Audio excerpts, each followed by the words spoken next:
Il ne faut pas avoir peur. Bonsoir à tous, vous êtes sur Géopolitique Profonde, la chaîne qui est là pour remplacer les médias subventionnés. Alors voilà, aujourd'hui nous recevons un général, un grand général, 3 étoiles même, hein. Peut-être un des généraux plus importants qu'on a reçu. Avant on n'avait que des 2 étoiles, hein. Donc maintenant on monte en gamme, on a un 3 étoiles pour cet excellentissime livre. Apprends-lui à aimer la France, à en crever, aux éditions Mareuil. Franchement, mon général, j'ai beaucoup aimé, je me suis régalé. Et d'ailleurs, ce titre-là, Apprends-lui la France à en crever, a une petite histoire, mais je trouve que vraiment, il est bien choisi, surtout à l'époque où nous vivons. Je pense qu'on a besoin, les gens ont besoin, enfin, surtout la nouvelle génération, d'être inculqués à aimer la France. Qu'est-ce que vous en pensez ? Ah ça, oui. Je crois que toutes les générations ont besoin d'apprendre à aimer la France, mais à des degrés divers et puis sur des modalités diverses, parce que nos ancêtres de 14-18 ont appris à aimer la France, certes, mais je crois qu'il y avait beaucoup d'erreurs dans ces façons de faire. De même, la génération de mes parents, etc. Mais aujourd'hui, on n'apprend plus à aimer la France. Pourquoi ? Je pense que c'est parce que la France n'est plus, je le dis très directement, hein, la France n'est plus gouvernée. Pour qu'on aime la France, il faut qu'elle se donne des chefs qui soient au service de la France et des Français, qui soient à son service. C'est à partir de là qu'on commencera à inculquer un véritable amour de la France. Parce que qu'est-ce que c'est que l'amour ? C'est pas uniquement des guilis-guilis dans le cœur, c'est ça bien sûr, mais c'est pas uniquement ça. C'est aussi vouloir et faire ce qui est bien, bon et juste pour l'être aimé. En particulier, là, la France. Et vouloir faire ce qui est bien, bon et juste pour la France, eh bien, c'est pas uniquement dans les, avec les drag queens et des choses comme ça qu'on le fera. C'est pas vrai. Là, on est en train de la détruire, au contraire. Donc, il faut revenir à notre long fleuve civilisationnel qui a commencé avec les Grecs, les Romains et qui est essentiellement imprégné de christianisme. Mais il faut revenir à cela, j'en suis intimement persuadé, mais il faut aussi que la France se donne des chefs politiques à son service, alors que depuis très longtemps, elle se donne des chefs qui se servent d'elle et qui se servent des Français. La politique aujourd'hui, ça n'a rien à voir avec la politique fondamentale que prônaient les Grecs, les Romains ou les chrétiens du premier millénaire. Voilà. Mais il y a aussi une génération, enfin, pas dire une génération, je vais plutôt dire une partie de la France, de nos jeunes, nés en France, d'origine étrangère, parfois peut-être même nés à l'étranger, vous-même vous êtes né à l'étranger, vous êtes né à Dakar, qui ne se reconnaissent pas comme étant français. Comment on fait avec toute cette partie de la jeunesse ? Attendez, d'abord, ils ne se reconnaissent pas comme étant français. Pourquoi ? Parce que la France telle qu'elle est aujourd'hui n'a plus rien à voir, j'exagère, mais enfin, est très très différente de celle qu'ils ont appris à aimer par leurs parents. Je maintiens et je maintiendrai là, il s'agit essentiellement d'Africains, de Maghrébins, etc., dont vous parlez. Je maintiens et je maintiendrai tout le temps que si le colonialisme, l'idéologie colonialiste est une saloperie, la colonisation de terrain a été quelque chose de magnifique, avec des erreurs, des fautes, etc. Et ça, je le tiens d'Africains eux-mêmes. Je n'en citerai que 3. J'ai été garde du corps du président Houphouët-Boigny quand j'avais 25 ans, 25-27, et lui, il me disait, mais on vous doit tout. Il avait été auparavant, quelques années auparavant, il avait été ministre d'État de la 4e République française, alors que la Côte d'Ivoire était encore une colonie, ministre d'État. Et on vous doit tout. Mais je disais au général de Gaulle, bien sûr l'indépendance, mais pas tout de suite, on n'est pas prêt, dans 50 ans. Un autre, c'est un cardinal africain, le cardinal Sarah, dont peut-être certains ont entendu parler, que j'ai rencontré il y a quelques mois, qui me dit la même chose. Et puis le troisième cas, c'est un camarade de promotion, un Sénégalais, un général en retraite lui aussi, qui m'accueille au Sénégal il y a maintenant une quinzaine d'années, lorsque je me suis lancé dans la création d'une école au Sénégal, après avoir quitté l'armée, et qui me dit dans la voiture, tu sais, moi aussi je dis, c'est quand la fin de l'indépendance ? C'est-à-dire que ces gens-là ont un souvenir de la période coloniale radicalement différent, très positif, radicalement différent de celui qu'on veut nous inculquer aujourd'hui. Et cette façon de voir la colonisation est un crime contre la France. Et de l'inculquer aux jeunes, de l'inculquer en général, c'est un crime contre la France. C'est une trahison. Donc, bien sûr, il fallait que la colonisation s'arrête un jour, c'est normal. C'est normal. Et jamais, je pense, aucun homme politique français solide, sensé, il n'y en a pas eu beaucoup quand même depuis 100 ans, n'a pensé que la colonisation pouvait être éternelle. C'est pas vrai. Mais on aurait pu avoir des liens remarquables avec ces pays. Des liens fantastiques. Alors on est en train de les abîmer complètement, et donc les jeunes générations d'aujourd'hui, d'Africains en particulier, Maghrébins, d'une certaine manière, non seulement sont mal éduqués, surtout quand ils viennent chez nous, parce qu'ils sont pris en main par des gens qui ont quelque chose, enfin, qui veulent détruire la France, quoi, qui veulent détruire notre patrie. Bien. Ils sont pris en main, donc je cherche le mot, enfin peu importe, voilà, ils sont... Éduqués. Comment ? Éduqués. Ils sont éduqués, si vous voulez, c'est ça, éduqués contre la France, avec un a priori radical contre la colonisation, et je répète, si le colonialisme est une saloperie, et je pèse mes mots, la colonisation était quelque chose de magnifique. Oui, mais aujourd'hui, c'est l'éducation nationale qui leur apprend ce colonialisme, enfin cette colonisation, et c'est l'éducation nationale qui leur dit, écoutez, les Français ont été bourreaux, tortionnaires, etc. Oui, bien sûr, mais écoutez, donc c'est l'État, quoi, qui leur apprend. Bien sûr, mais je ne cesse de dire, je l'écris dans ce livre, et ça fait... C'est pour ça qu'on en parle. Ça fait des années aussi que je l'ai... Ce livre est mon 7e livre. J'ai écrit aussi 4 livres politiques quand j'ai décidé de me présenter à l'élection présidentielle de 2017. Bon. On en parlera tout à l'heure, je suppose. Mais je ne sais ce que... Pardon, qu'est-ce que je disais tout à l'heure Vous êtes présenté au présidentiel de 2017 ? Oui. Je ne cesse de dire que nous avons des gens qui, et je l'ai dit tout à l'heure, qui sont au pouvoir en France, qui ne sont pas au service de la France. Je me demande, soit ce sont des gens qui sont complètement incompétents, soit ce sont des traîtres. Je pèse mes mots. Pour vous, c'est quoi le plus des traîtres? Écoutez, j'en ai rencontré beaucoup d'hommes politiques pendant la campagne 2017. Il y a d'hommes et femmes. Il y a des gens absolument remarquables qui se veulent au service de la France et qui ne débouchent jamais parce qu'ils sont mis sous le boisseau, d'accord. Et puis d'autres qui se comportent comme des marchands. Comme des marchands, et bien sûr, nous sommes le marché. Ils vendent des idéologies pour faire plaisir, pour avoir des places. Ça s'appelle se servir de la France et des Français. C'est très différent. Et donc, quand ces gens-là arrivent au sommet, attendez, Emmanuel Macron, c'est pas le premier. Il dit c'est une queue de trajectoire. Je pense que c'est une queue de trajectoire. Mais c'est le dernier en date d'une série de gens qui se sont servis de la France. J'ai commencé à voter pour les présidentielles en 1974.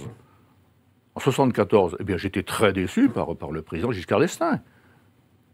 Ensuite, j'étais encore plus déçu par Mitterrand, etc. Puis c'était tout le temps pareil. Je dis et je maintiens que la seule bonne décision du président Chirac, qui était un homme charmant, tout ce qu'on veut, la seule bonne décision qu'il ait prise, c'est de ne pas nous envoyer faire la guerre en Irak. Justement, quand on est militaire au gradé, donc général, et qu'on a vécu qu'on a servi M. Giscard, M. Mitterrand, qui n'ont pas fait des bonnes choses, qu'est-ce qu'on se dit intérieurement? Comment un militaire réagit? Comment un militaire réagit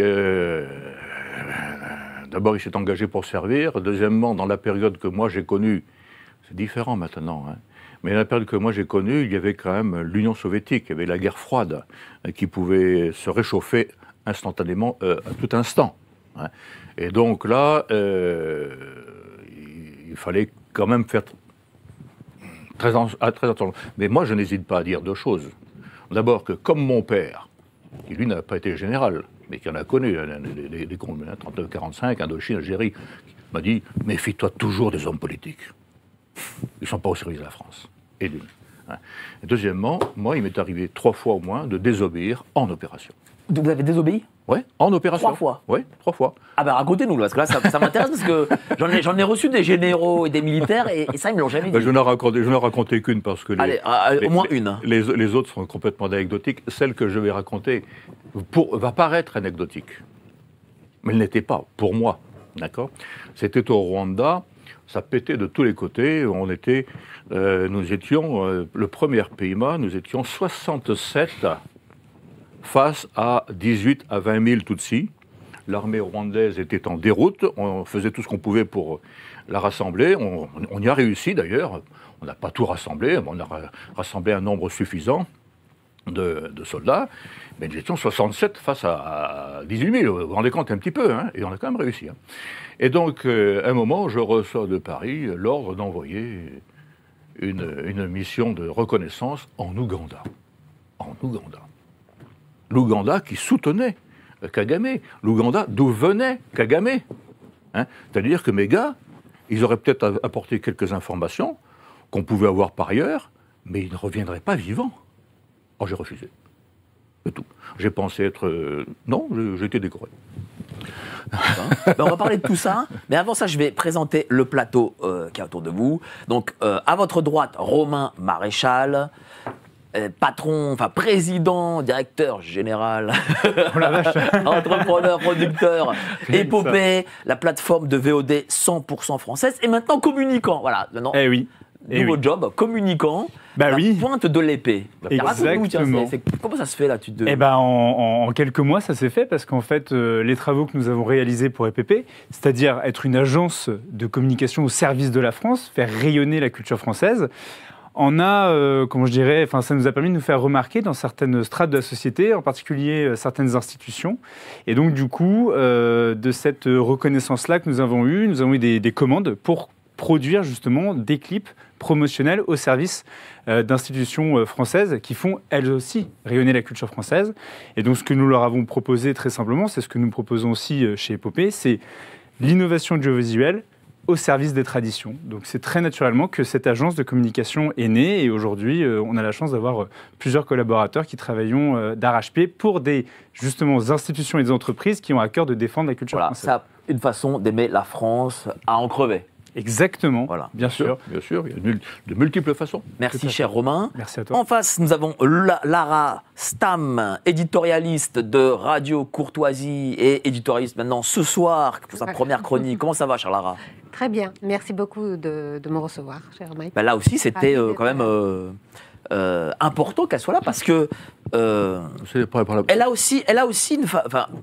Quand on dit aimer la France à en crever, elle a aussi dans cet état d'esprit russo-arménienne, venue à 25 ans en France, assimilée. Appris la langue. Voilà. Tout à fait. Sans accent. Voilà. Il reste un petit résiduel, mais on va le garder. Donc, il faut. On a des gens, ce que je veux dire, c'est qu'on a des gens, malgré ce que nous racontent les médias qui se flagellent, qui aiment la France et qui veulent le retour de cette France, quoi, non ? J'avais une petite anecdote à raconter justement sur la colonisation et sur le rôle de la France et comment elle est perçue ailleurs. Ce serait notable ce serait intéressant d'aller, par exemple, visiter la Croatie, où vous allez apprendre que par le temps de Napoléon, en fait, la France, quand elle a pris en fait la Croatie en colonie, elle a asséché les marécages et elle a permis à la Croatie d'avoir le visage d'aujourd'hui. Et les Croates se souviennent jusqu'à maintenant. Quand vous visitez la Croatie, ils vous racontent que c'est grâce à la France, en seulement 4 années, que les marécages ont été asséchés et toute la côte est devenue merveilleuse, telle qu'on la connaît aujourd'hui. Merci de dire cela. Voilà. Et les Croates sont toujours reconnaissants. Donc, en fait, tout est question de... En fait, l'histoire départage tout cela. Avec le recul, ça permet, seulement s'il y a une volonté aussi de raconter cette histoire et non pas l'inventer ou la corrompre. Je crois qu'aujourd'hui... Nous sommes colonisés par les idéologies. L'idéologie, c'est quelque chose qui... on prend chez l'être humain quelque chose qui est important pour lui, par exemple le désir de justice, on en fait l'absolu, on remplace Dieu par cet absolu-là, qu'on manipule à la méthode humaine pour avoir des voix. Hein, et pour comment dire, dominer tout le monde. Toutes les idéologies sont comme ça, le communisme, le fascisme, etc. Voilà. Et donc aujourd'hui, la France, elle est soumise aux idéologies, comme beaucoup de pays, mais peut-être d'une manière plus forte, peut-être. Plus profonde. Je me réfère encore à la conversation avec le cardinal Sarah, qui est je rêve de le voir pape, hein, pardonnez-moi, un géant de la foi, etc. Et il me disait, ce sont ses paroles à lui, mais enfin, la France a porté le message du Christ pendant 1500 ans. Maintenant, elle porte le message de Satan. C'est normal qu'elle tombe. Qu'elle tombe, c'est-à-dire que... C'est normal qu'elle dégringole. C'est normal. Mais est-ce qu'elle est tombée? Elle va se relever. Moi, j'en suis intimement persuadé, elle va se relever. Mais bon sang, hein, on est la risée du monde maintenant. Nous sommes la risée du monde. N'oublions pas qu'en 70, pardon, je vais vous couper la parole peut-être. Non, hein, pas de... En 70, quand De Gaulle est parti, nous étions la deuxième puissance mondiale, économique, militaire, etc. Deuxième puissance mondiale. Rien ne se faisait sans l'avis de la France. Rien dans le monde. Hein, maintenant, on est la risée du monde. Vous le sentez quand vous allez par exemple en Afrique? Je ne vais plus en Afrique, je ne suis plus allé depuis une dizaine d'années, mais on commençait à le sentir déjà. Au Sénégal, bon, les Sénégalais sont des frères, hein, pour moi, pour nous en général, hein, parce qu'on est... je ne sais pas comment ça va évoluer, mais il faudrait que je retourne. Je vais y retourner. Il y a un nouveau président, là. Oui, un nouveau président, oui. Mais oui, on a senti le changement en Afrique. Moi, je l'ai senti de manière d'abord, bien sûr, imperceptible, mais ensuite de plus en plus. À partir de 92, qu'est-ce qui s'est passé en 92 ? Le Rwanda.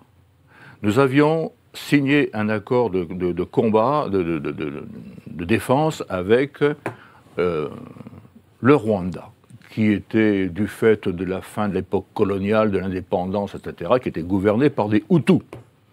Bien. Ouais, un accord de défense.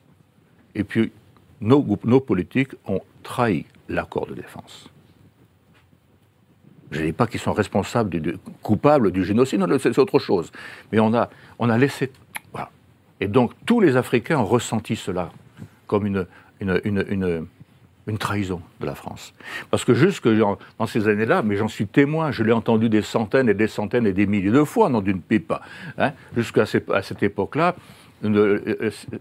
la France était considérée comme la mère de ces colonies, de ces pays. La mère, la France, notre mère, non d'une pipe, mais je l'ai entendu des centaines de fois.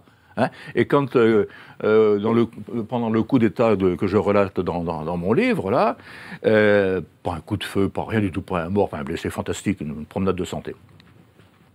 Je vois un gars à peu près de mon âge qui court vers ma Jeep, dit « Patron, j'espère que c'est fini l'indépendance ». Ben non, c'est pas fini.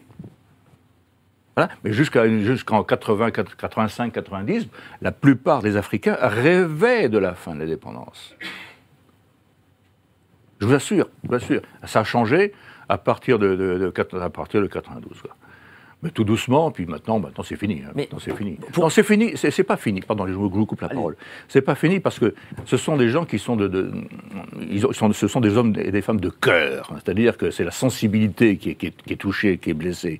Et si on faisait un monde honorable, si on parlait cœur à cœur avec ces gens-là, au lieu de les exploiter comme nous faisons depuis l'indépendance, je maintiens... Pardon, je devrais arrêter de taper. Excusez-moi. Allez-y. Le budget, c'est solide. C'est solide ici. C'est juste nos fauteuils qui sont pas solides. Les tables, ça va. Non, mais je suis tellement passionné, puis... Vous avez raison. Comme au lieu de les exploiter comme nous faisons depuis les indépendances, parce qu'avant les indépendances, les colonies nous coûtaient beaucoup plus cher qu'elles nous rapportaient. Beaucoup plus cher, n'est-ce pas? Eh bien, avec un processus, on pourrait retisser des liens avec eux. Moi, j'en rêve. Mais ça se fera, parce que j'imagine que pour l'instant c'est un peu rompu, mais je veux dire, c'est pas totalement rompu. Non, c'est pas totalement rompu. Non, oui, les choses peuvent se redresser. Mais dites-moi, pour en revenir à la France, est-ce qu'on l'aime encore assez aujourd'hui? On met des politiques, tout ça de côté. Je parle du petit peuple. Est-ce qu'il aime encore assez son pays? comment dire, qu'est-ce que le petit peuple déjà? Ensuite, le petit peuple a été victime d'une volonté de l'abattardir, de le sous-développer, de le conduire au nihilisme, le consumérisme, Internet, etc., etc., etc. Hein, et la France, là-dedans, on s'en fiche. Maintenant, nous sommes des sociétés, une société française en particulier, on est centré sur nous-mêmes, chacun est centré sur lui-même. C'est fou dans la rue, je suis venu à pied, c'est fou le nombre de gens qui sont uniquement sur leur téléphone. On se bouscule parfois. Hein. Ça, c'est quelque chose de nouveau aussi, enfin nouveau, pas tellement nouveau maintenant. Et on ne parle plus de la France dans la longue durée, et on ne parle plus que des soi-disant méfaits de la France. Enfin, par exemple, on n'aurait pas de nous dire que la France a promu l'esclavage. C'est pas vrai. Ce n'est pas vrai. Quelle est la réalité? Mais la réalité, c'est que, d'abord, il faut remonter très loin dans l'histoire pour voir ce que c'est. Ouais. L'esclavage, à l'époque gréco-romaine, a déjà été un progrès parce qu'avant cela, il n'y avait pas de prisonniers, on tuait tout le monde. On tue tout le monde en face. Après, on les a réduits en esclavage. Ensuite, au cours des 1500 ans, 14 000 ans, peu importe, d'imprégnation chrétienne de la civilisation occidentale, eh bien, l'esclavage a peu à peu disparu. Les choses ne peuvent pas se faire d'un seul coup. Hein. L'esclavage a peu à peu disparu, on a remplacé par le servage, qui est quand même déjà différent. Hein. Et puis l'esclavage est revenu, si vous voulez, à partir des Lumières. À partir de la République. Oui. Bah oui. Un peu avant, quand même. Mais c'est un peu avant, mais les Lumières sont les fondements de la République. Voilà. Hein, c'est arrivé là. Et puis ensuite, on l'a encore une fois supprimé au XIXe siècle. Mais tout cela, pourquoi? Quelque chose de fondamental, que je vais dire. Notre civilisation occidentale d'essence grecque, romaine et chrétienne était fondée sur l'affirmation qu'il n'y a pas de créature terrestre plus importante que l'être humain, et que tous les êtres humains sont égaux en dignité, tous. Donc il y a eu un chemin progressif de plus de 1000 ans, hein, qui visait à atteindre cette égalité de dignité. Ça n'a jamais été parfait, et sur Terre, ça ne peut pas être parfait. Mais il y a eu un chemin fantastique. Nos anciens qui ont fait les cathédrales, enfin, ils n'avaient pas les moyens qu'on a aujourd'hui. Ils ont fait les cathédrales. Et ils n'ont pas fait les cathédrales à coup de fouet. Faut pas me faire croire, hein, que ça a été fait par des esclaves. C'est pas vrai. C'est pas vrai. D'ailleurs, l'histoire démontre le contraire. Et à partir des Lumières, essentiellement, eh bien, cette notion d'égale dignité de tous les êtres humains a été mise de côté. C'est bien qu'on est revenu à l'instrumentalisation de l'être humain par l'autre. Dites-moi, Oui. Vous avez écrit 7 ouvrages. Celui-ci, c'était vraiment une biographie. Pourquoi une biographie? Pourquoi vouloir se raconter aujourd'hui? Ça m'a été demandé, et d'une. Et puis ensuite, le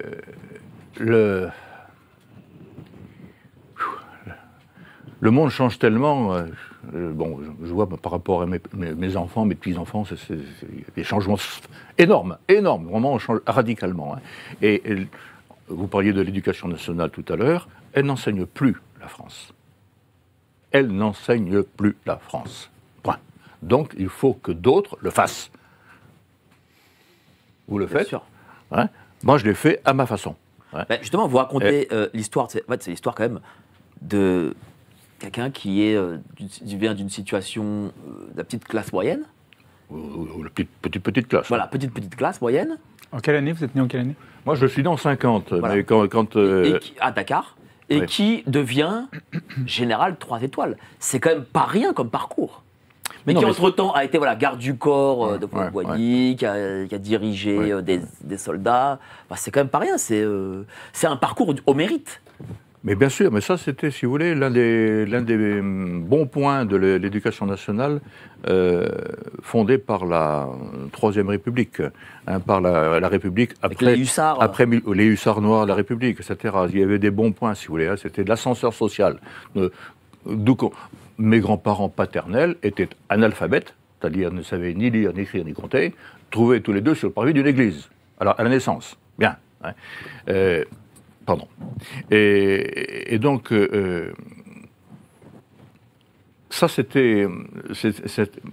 Mon parcours, si vous voulez, il vient de là. Parce que cette éducation nationale fondée à la fin du 19e siècle, elle a continué finalement jusqu'à mettons 1970. Voilà. Après, ça s'est bien dégénéré. Mais justement, ça avait déjà commencé avant. Hein, mais justement, est-ce que votre parcours serait possible aujourd'hui, en 2024 ? Bon, je crois que oui, mais... En fait, je ne suis pas sûr. Hein, je crois que oui, mais je n'en suis pas sûr. Hein, parce que on est de plus en plus maintenant dans une société où il y a les gens du haut et les autres. Voilà. Les gens du haut, c'est-à-dire, bien sûr, les énarques, etc., ceux qui ont de l'argent, et puis les autres qui sont bons tout de plus en plus. Moi, je sens les choses venir comme cela, si vous voulez, qui sont bons pour l'esclavage. Un esclavage moderne, pas forcément l'esclavage d'autrefois. Un esclavage moderne, des gens qui sont... On va se servir d'eux. Ils sont là pour ça. Puis quand on a... J'ai une expression qui m'a été donnée par un ami il y a pas mal de temps, que j'ai employée plusieurs fois. Aujourd'hui, nous sommes de plus en plus des producteurs-consommateurs, futurs vieux congéneurs, toujours bon pour l'euthanasie, quand on coûtera plus qu'on ne rapportera. Voilà. Et on va de plus en plus vers cela, malheureusement. C'est diabolique, c'est infernal. Ah oui, on a eu l'IVG à la Constitution, là peut-être on va voir le suicide assisté. Ah oui, on y va, on y va. Et ça, ce sont des notions qui sont radicalement contraires à la civilisation française, à la civilisation occidentale en général. Radicalement. Parce que qui dit que tous les êtres humains ont une égale dignité, dit aussi, ça fait partie de notre civilisation, et que la vie qui ne dépend pas de nous, elle nous est donnée. Est quelque chose de gigantesque. Il n'y a rien de plus grand que la vie, et la vie humaine en particulier. Et est-ce que la France a besoin aujourd'hui de sortir de ses politiciens et d'avoir un militaire à sa tête? Alors pourquoi Est-ce que les Français, d'ailleurs, tiens, ils ont le souvenir du général de Gaulle, peut-être aussi de général Bonaparte? Est-ce que voilà, les Français voudraient avoir aussi ce militaire à la tête de l'État? Militaire ou pas, militaire, ce n'est pas le critère principal. Ce n'est pas le critère principal. Parce que vous avez des militaires qui se servent, malheureusement. Bien. Ce qu'il faut, c'est trouver des hommes et des femmes qui soient au service de la France. Et ça, il en existe dans toutes les corporations. Hommes ou femmes. Hein, au service de la France. Alors bien sûr, nous, militaires, sommes connus pour être au service de la France au risque de notre vie. D'accord. Ceci étant, il y en a quand même quelques-uns qui se servent. Il ne faut pas non plus se tromper. Mais ce n'est pas forcément un militaire, quelqu'un qui soit au service de la France. Quitte à y laisser la peau. Parce que quand on se met au service de sa patrie ou de quelqu'un, on doit être prêt à y laisser la peau. Mais vous-même avez failli perdre votre peau. Bien sûr, mais enfin, je ne suis pas le seul. Vous avez d'ailleurs été sauvé. Oui. Alors vous n'êtes pas encore sûr, mais je pense que vous l'avez été par lui, par Saint-Michel. Ah oui, ça. Tiens, racontez-nous. D'accord, je raconte. Donc, j'ai commandé ma compagnie parachutiste à La Réunion, après 6 ans, 8 ans au 1er Pima, à Bayonne. Donc, nous allons faire un saut d'entraînement, saut de nuit. On saute à 300 mètres, nuit noire, oui, pas la main, pas de vent, rien, sur une zone de saut qui était très... bon, il y avait des cailloux, mais il n'y avait pas d'arbres. Les arbres étaient à 300 mètres de chaque côté. Bien. Je passe la porte, le premier, j'étais capitaine, dorsale en torche. Mauvais signe. J'avais déjà fait au moins 100 mètres. Ventrale en torche. Waouh. Ça c'est pas de chance, hein, ça n'arrive pas souvent. Là, je n'avais plus que quelques secondes à vivre avant de m'écraser complètement humainement. Et je dis, Saint-Michel, à toi de jouer. Eh bien, il m'a fait faire un déplacement latéral de 300 mètres et je me suis retrouvé dans les arbres à 300 mètres de la zone de saut. J'étais à moins de 100 mètres. Oui, ça c'est... Le tonnerre. Là, il va écouter, là. Saint-Michel a réagi. Ouais, Saint-Michel a réagi. J'étais à moins de 100 mètres du sol. Je devais m'écraser, tout simplement, moins de 100 mètres. J'avais 300 mètres en latéral et je me suis retrouvé dans un arbre. Et non seulement j'étais dans un arbre, mais sans une égratignure, parce qu'il y avait plein de branches mortes, etc. J'aurais pu être éventré, pas d'égratignure. Comment on sort de ça, tiens? Qu'est-ce qu'on se dit? Et puis, on dit, Saint-Michel, merci. La première chose. Et puis, je ne savais pas quelle hauteur j'étais, puisque il faisait nuit noire. J'enlève mon casque, je le lâche, j'étais à ça du sol. C'est-à-dire que l'arbre aurait été plus court de 2 mètres, j'avais les jambes enfoncées jusque-là, quoi. Donc, c'est presque Hollywood, on dirait le saut de Tom Cruise. Mais c'est fantastique. Ah ouais, c'est fantastique. Il m'a fallu longtemps pour prendre vraiment conscience de cela, parce que Saint-Michel, à toi de jouer, puis... Et puis vous avez quand même un parcours atypique, c'est-à-dire que... Parce que je remarque une chose, c'est que beaucoup de généraux sont devenus généraux parce qu'ils faisaient de la politique, mais vous, non. Vous-même avez été, en 2008, vous avez eu quelques problèmes avec l'État. Pour le coup. Tiens, racontez-nous. Hein. Oui. Voilà, je vous dis, souvent les gens me disent, oui, mais bon, c'est maintenant quand ils sont à la retraite qu'ils parlent, les généraux. C'est pas vrai pour vous, en tout cas. Alors, faut remonter plus loin. Enfin bon, on y viendra après. Donc, 2004, Madame Alliot-Marie, qui était ministre de la Défense, je commandais le service militaire adapté, un service d'insertion pour les jeunes d'outre-mer qui fonctionne remarquablement bien. Je ne sais pas comment c'est maintenant, mais à l'époque, il y avait un taux d'insertion en Guadeloupe et Martinique de 90% au moins. C'était fantastique, fantastique. Fondé en 1960, me semble-t-il. Et donc, je commandais cette affaire-là, si bien que mon empire le soleil ne se couchait pas sur mon empire, n'est-ce pas? Parce que j'avais des unités en Nouvelle-Calédonie, à La Réunion, etc., partout. Et Madame Alliot-Marie me demande de créer la même chose en France métropolitaine. Oui, Madame le ministre. Et donc, je me suis lancé dans cette affaire-là, et on a appelé ça l'établissement public d'insertion de la défense. Alors j'avais compris très très vite et je lui ai dit, Madame le ministre, nous sommes deux en vouloir, vous et moi. Personne d'autre n'en veut. Mais par amour de la France, par amour de cette jeunesse, en particulier de banlieue, qui était laissée à l'abandon, abandonnée aux trafiquants de drogue, abandonnée aux salopards, quoi, dont on se servait en particulier. Bien, donc j'ai décidé d'y aller. Et c'était quelque chose de magnifique. Je raconte 2 anecdotes là. C'est pas chez vous, hein, ça. C'est pas des bombes ici, non? Ne vous inquiétez pas. Donc, une en particulier, un jour, j'entre dans une salle de classe. On faisait un cours de français. Alors, bien sûr, nos recrues étaient pas toutes, mais pratiquement toutes de banlieue, donc essentiellement maghrébines et d'Afrique noire. Et puis j'assiste en uniforme à une partie du cours de français, et puis ensuite je dis au revoir, je dis quelques mots, je dis au revoir, et je m'en vais. Il y a une jeune fille qui se met au garde à vous. Mon général, est-ce que je peux vous serrer la main? Je dis, mais bien sûr, mais pourquoi? C'est la première fois qu'on m'aime. Première fois qu'on m'aime. C'est énorme, ça. Je suis parti très vite pour pleurer, parce que Vous êtes un général sensible. Je suis très sensible.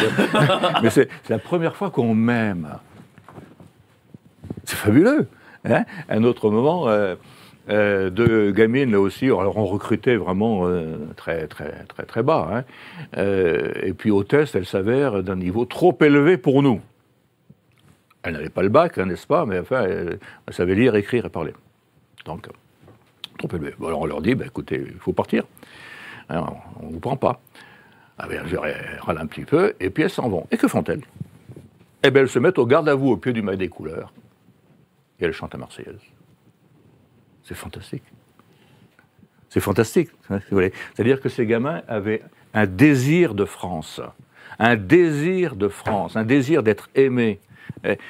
L'assimilation est donc possible, alors? Mais bien sûr que l'assimilation est possible. Évidemment que l'assimilation est possible. Hein, mais il faut la vouloir, l'assimilation. Il ne faut pas aller contre. Et puis, une assimilation à quoi? À la France qu'on prétend construire maintenant, là, qui ressemblera plus à rien, qui d'ailleurs, si on continue comme ça, va tout simplement disparaître. Ou bien à la France 2 fois millénaire, et plus que ça si on plonge dans l'histoire, hein, et qui a des liens de parenté avec les autres pays européens, y compris la Russie, la Grèce, etc. Hein, tandis que, bon, et vous savez, de mon expérience en Afrique, de ma jeunesse en particulier, mais pas que, c'est à cette France-là que les autres sont attachés. Peut-être... Je confirme. Oui. Voilà. C'est à cette France-là que les autres sont attachés. Dites-moi, vous êtes présenté en 2017. Est-ce que en 2027, ce sera peut-être votre heure? Ouf. Alors, vous faites de la politique toujours, vous n'avez pas arrêté. Non, je suis vraiment en profil bas. Alors, je vais... D'abord, que s'est-il passé en 2017 ? Fin 2016, décembre 2016, nous avions 250 promesses de parrainage. Bon, pas suffisant, il faut 500 parrainages effectifs. Janvier 2016, François Fillon est balayé. 2017. Pardon, 17, vous avez raison, merci beaucoup. Janvier 2017. Dans la même semaine, alors une semaine sur 2, j'étais sur le terrain à rencontrer des maires, une semaine sur 2 chez moi, à téléphoner aux maires. Bien. Là, j'étais chez moi, et donc dans cette semaine-là, 5 députés et sénateurs, républicains et socialistes, m'ont appelé. J'ai passé un bon moment avec chacun. Chacun, tous, m'ont promis 50 parrainages effectifs dans leur circonscription, ce qui est le maximum légal. Ça faisait 250, bien sûr. Sur les 5, il y en a 2 qui m'ont demandé, en général, acceptez-vous d'être le candidat hors parti face à Marine Le Pen? Quand je suis fou, je dis oui, bien sûr. Et puis... Mais au moins, c'est honnête. Ah oui. Au moins, c'est honnête. Ils Oui. vous expliquent, ils vous disent... Non, mais ils vous disent la raison pour laquelle ils vous soutiennent, quoi. Voilà, d'accord. Au moins, Alors, c'est cash. Alors moi, je m'attendais à ce qu'il y ait Des contreparties. Des contreparties. Je n'ai rien demandé. La semaine suivante, j'étais en Bretagne où je devais rencontrer une centaine de maires. Le téléphone sonne. Un ami sénégalais, avocat au bureau de Paris, dit c'est bien ce que tu fais, c'est très très bien ce que tu fais. Tu viens chez nous? Chez vous? Où ça? Ben, au Grand Orient. Ah ben non, j'irai pas au Grand Orient. Et du coup, Et donc, du coup, les 5 députés et sénateurs n'ont pas tenu leur promesse. Et puis, j'ai terminé avec officiellement 81 parrainages. 10 de plus que Madame Elio-Marie. C'est fou, c'est fou ce que vous venez de dire là. Et ensuite, dans les 2-3 mois qui ont suivi, si vous voulez, au cours de conférences, j'ai rencontré des gens qui se faufilaient sans le dire. Et il m'a été dit, je ne peux pas l'affirmer d'une façon absolument certaine, mais ces gens-là avaient l'air parfaitement honnêtes. Il m'a été dit que j'avais non pas 81 parrainages, mais 1000. Et le fait de ne pas être allé au Grand Orient, voilà. Vous les avez fait perdre. J'espère que vous n'y êtes pas. Non, j'y suis pas. Non, du tout. Ils ont, du tout. Ils ne m'ont pas demandé. Non, ils n'ont pas. Voilà. Hein, et donc le fait et puis, si vous voulez, et donc à partir de là, si vous voulez, j'ai compris que le système est. J'ai enfin compris, j'aurais peut-être pu comprendre avant, mais que je n'avais pas fait de politique avant. Le système est complètement tenu par les loges maçonniques. Complètement. Donc, j'avais aucune chance en 2022. Et à moins qu'il y ait des événements graves, j'en ai aucune en 2027. Bien. Ceci étant, il peut y avoir des événements graves. En 2022, si vous voulez, il m'a été demandé de m'engager, etc. Et puis, je l'ai envisagé un moment, j'ai pris contact avec Éric Zemmour. Nous avions le même constat pour la situation, mais pas vraiment du tout les mêmes orientations pour refaire la France. Ça, bon, ça n'a pas marché. Ouais. Donc, et puis là, maintenant, j'attends. Mais moi, je reste disponible. Vous savez, je suis croyant. Si le bon Dieu veut de moi, il sait où me trouver, hein. Que ce soit dans mon potager ou à la piscine. Il n'y a pas de piscine chez moi. Hein, il sait où me trouver. Donc s'il veut de moi, ce qui n'est pas du tout évident, il peut vouloir quelqu'un d'autre, là. En tout cas, c'est très plaisant que vous ayez donné cette anecdote et parlé du Grand Orient ainsi. Parce que vraiment, là, je ne savais pas, je ne connaissais pas cette information. Je ne pensais pas que ça allait jusqu'à ce point. Alors, je l'ai pas écrit textuellement comme ça oui, c'est pour ça que... dans mon livre, mais maintenant je le dis. Maintenant je le dis parce que mon livre ne se vend pas. Et je pense que c'est grâce à eux, à cause d'eux. Du Grand Orient. Au Grand Orient, les formations en général. Je pense, je ne peux pas l'affirmer textuellement. Oui, parce que vous étiez précédent, je crois, à 20 000 exemplaires. Ah oui, j'en ai vendu des livres entre le score le plus faible, je crois, c'était le 7000 et le plus fort, c'était 22 000. Bah écoutez, nous, on n'est pas pris en main par le Grand Orient, donc on vous invite et on fait la promotion de votre livre. Du moment que vous m'invitez, j'ai compris que vous ne l'êtes pas. Voilà. Merci à vous, mon général. On va passer au grand débat avec nos amis autour de la table. Mais avant ça, les petites annonces. Quand j'étais petit, je lisais dans le rayon BD des grandes surfaces. J'ai pas beaucoup changé. Sauf qu'à présent, je lis la revue mensuelle de Géopolitique Profonde. Qu'y a-t-il dedans ? De l'économie, de la politique, et bien sûr nos solutions financières, parce que s'appauvrir arrive très rapidement. On peut vous aider à y voir plus clair dans vos finances. Par contre, pour le reste, il va falloir grandir.